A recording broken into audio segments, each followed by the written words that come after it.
Você já saiu de casa de manhã, olhou para o trânsito e ficou com aquela sensação estranha de que o Brasil inteiro enriqueceu enquanto você dormia? SUV na sua frente, picape do seu lado, carro 0 km atrás, tudo novo, tudo brilhando, tudo caro. E você ali pensando, galera, de onde tá saindo esse dinheiro todo? Porque os números não batem, a renda média não cresceu assim, o salário mínimo não deu esse salto. Então o que está acontecendo? Eu vou te contar a resposta hoje. Ela vai ser desconfortável, porque a resposta não é que o Brasil enriqueceu. A resposta é que o Brasil aprendeu, de forma muito eficiente, a parecer rico. E essa diferença, essa distância entre ser e parecer, está custando caro para milhões de famílias brasileiras agora. Então, se você é alguém que olha em volta e sente uma pressão silenciosa para consumir mais, para ter um carro melhor, para ter uma imagem que talvez a sua conta bancária não suporte, se inscreve no canal e deixa o like nesse vídeo, porque o que eu vou te mostrar aqui pode te salvar de uma das armadilhas financeiras mais sorrateiras e mais comuns do nosso tempo.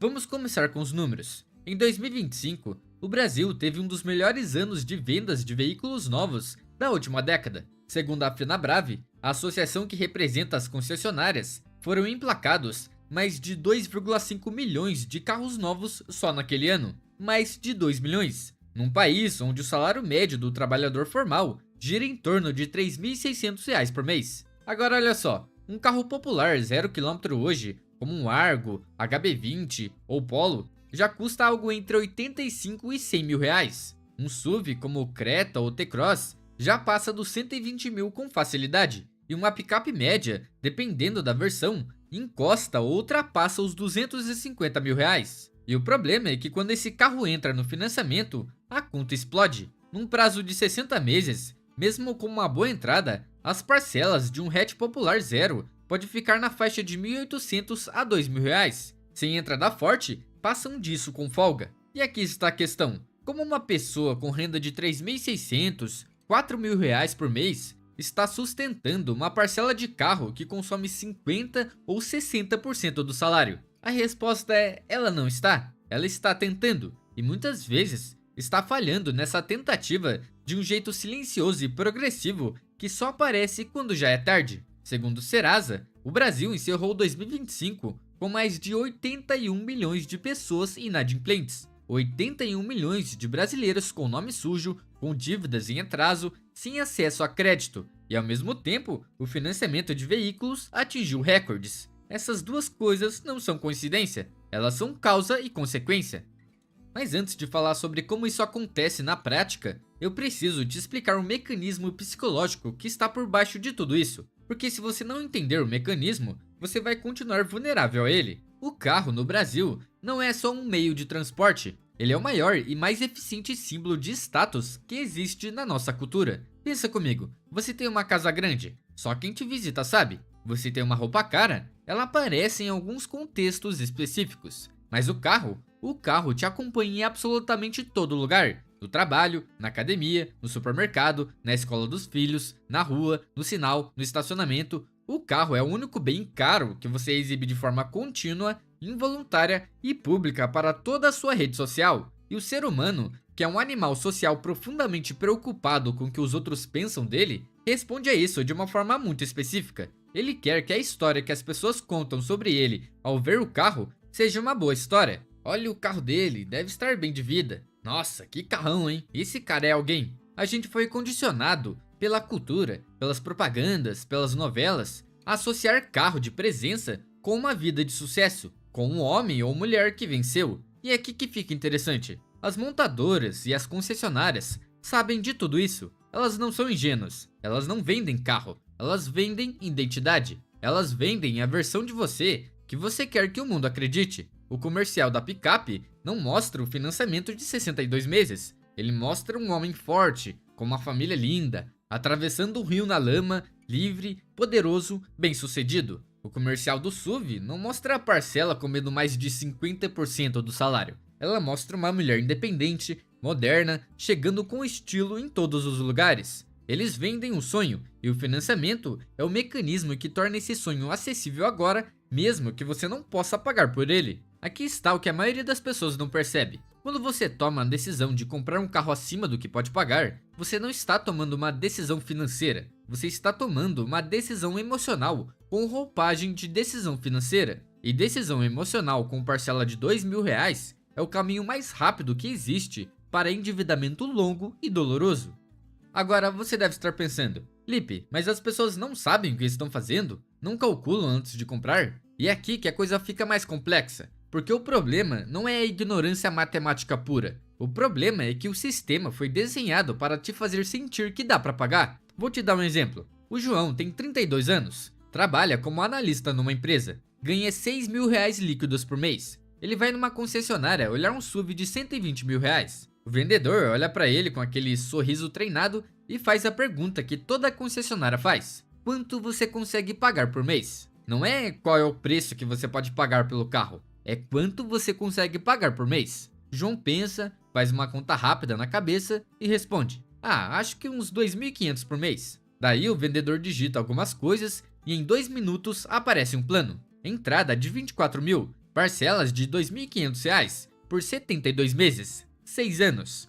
João olha para aquele número e pensa: cabe no orçamento? E cabe mesmo, tecnicamente cabe. Ele tem 6 mil, a parcela é 2.500, sobram 3.500 para viver. Só que tem algo que João não está calculando. O IPVA desse carro vai ser em torno de R$ 4.800 por ano, R$ 400 por mês. O seguro de um SUV novo num centro urbano vai custar entre 4 a 8% do valor do veículo. Vamos supor R$ 500 por mês. A manutenção, revisões obrigatórias, troca de óleo, pneu, pastilha de freio vão custar em média R$ 250 por mês. Já que o carro é zero, teoricamente não é para dar problema. O combustível de um SUV que anda em cidade fica facilmente entre R$ 400 e R$ 650 por mês, dependendo do uso. Vamos somar tudo isso. Parcela de 2.400, IPVA de 400, seguro 500, manutenção 250, combustível 500. Total real do carro, R$ 4.050 por mês.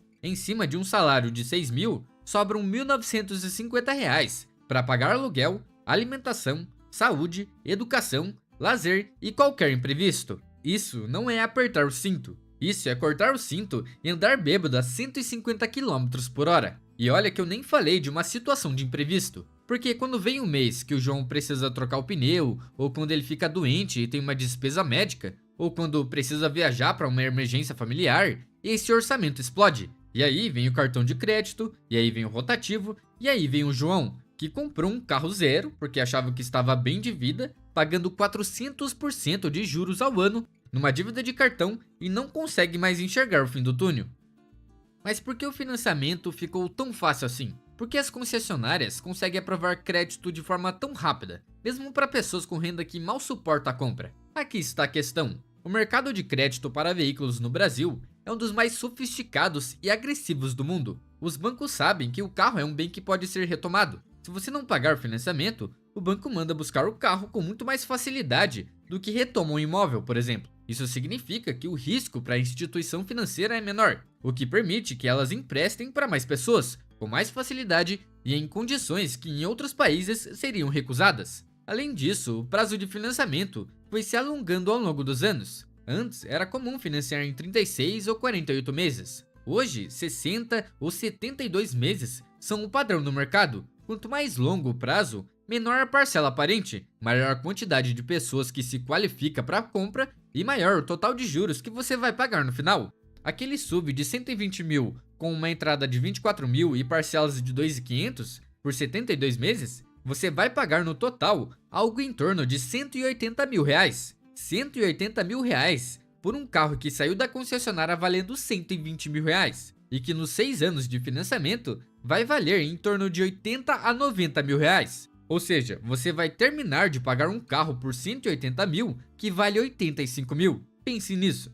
E aqui está o ponto central de tudo que eu estou falando. O problema não é comprar um carro, o problema é comprar um carro fora de ordem. É colocar o símbolo de status na frente das bases que sustentam uma vida financeira real. Vou te perguntar uma coisa direta. Você tem reserva de emergência? Não um dinheiro guardado qualquer, uma reserva de emergência de verdade, com pelo menos 3 a 6 meses das suas despesas mensais guardados em algum investimento de liquidez diária? Se a resposta for não, e você está pensando em financiar um carro, você está construindo o telhado antes de fazer a fundação. Você está apostando que os próximos 60 os 72 meses da sua vida vão ser sem nenhum imprevisto, sem desemprego, sem doença, sem emergência. E essa, meu amigo, é uma aposta que a vida, historicamente, não costuma deixar você ganhar. Aqui está o que a maioria das pessoas não percebe. O carro que você dirige não diz nada sobre o seu patrimônio real. Nada, absolutamente nada. Ele só comunica o quanto você estava disposto a comprometer a renda futura para manter uma imagem no presente.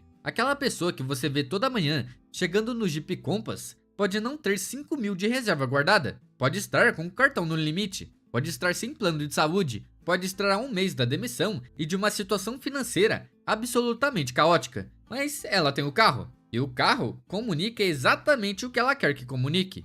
Agora você deve estar pensando, mas Lipe, todo mundo faz isso? Se eu andar num carro velho, vão me ver como pobre, vão me julgar. E eu juro pra você que eu entendo esse pensamento, eu já caí nessa. Comprei uma moto nova, sendo que a minha antiga me servia muito bem, só porque a nova chamava mais atenção. Esse pensamento é real, ele faz sentido dentro de uma cultura que usa o carro como símbolo de validação social. Só que eu preciso te fazer uma pergunta incômoda. Você prefere ser julgado como pobre por quem mal te vê ou fala com você? Ou você prefere de fato ter segurança financeira, reserva, patrimônio e liberdade real na sua vida? Porque as duas coisas, para quem tem a renda média do Brasil, raramente cabem juntas. E sabe qual é a ironia mais profunda de tudo isso? As pessoas que eu conheço que têm mais patrimônio real, que têm reserva, têm investimentos, têm liberdade financeira de verdade, em geral não são as que andam nos carros mais caros. Muitas vezes são exatamente as que fizeram a escolha contrária, que compraram um carro funcional, sem parcela ou com uma parcela pequena, e direcionaram o resto do dinheiro para construir uma base sólida. Vou te dar um exemplo de como essa matemática funciona do outro lado. Mariana tem 30 anos, ganha R$ 4.500 por mês e precisava de um carro. Em vez de financiar um zero por R$ 100 mil, ela comprou um carro de 2016 por R$ 35 mil.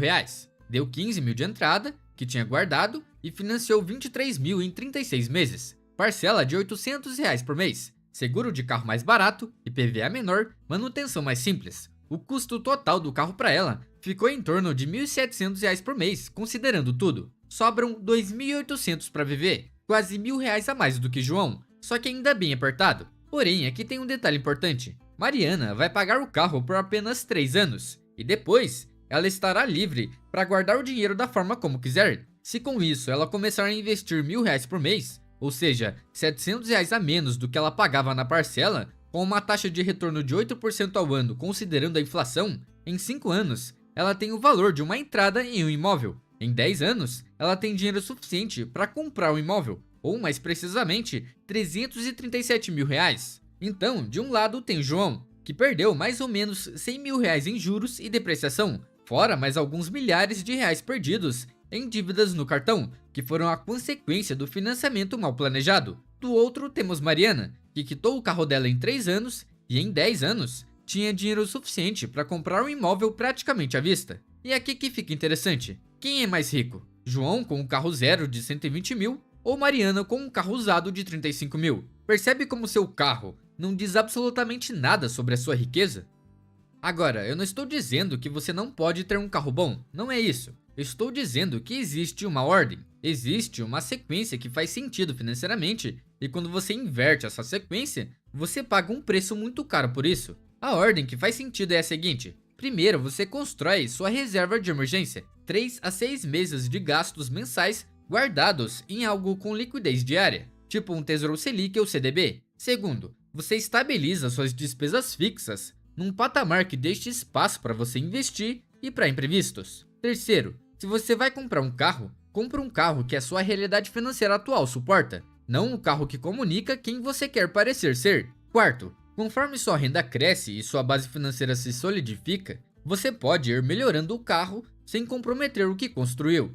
E eu quero terminar com um pensamento que eu acho o mais importante de todo esse vídeo. Pare de usar o carro dos outros como régua para medir a sua vida. Isso é uma das coisas mais tóxicas que você pode fazer para suas finanças e para sua saúde mental. Porque quando você vê alguém num carro caro e pensa, eu preciso ter isso também, você está comparando a sua realidade com a aparência da realidade de outra pessoa. Você não sabe o tamanho da dívida dela, você não sabe o estresse que ela carrega, Você não sabe se ela tem reserva, se ela tem um plano, se ela está dormindo bem ou se está acordada de madrugada calculando como vai fechar o mês. Talvez a pessoa que não entrou nessa corrida maluca por aparência, que anda num carro simples, tem dinheiro guardado, segurança e liberdade, não seja o mais pobre da turma. Talvez ela seja a pessoa com mais juízo. E daqui a alguns anos, quando a realidade financeira de cada um aparecer de verdade, vai ficar muito claro quem tomou as melhores decisões. Você não precisa provar nada pra ninguém com o carro que dirige. O sucesso real não aparece no trânsito ou na sua garagem.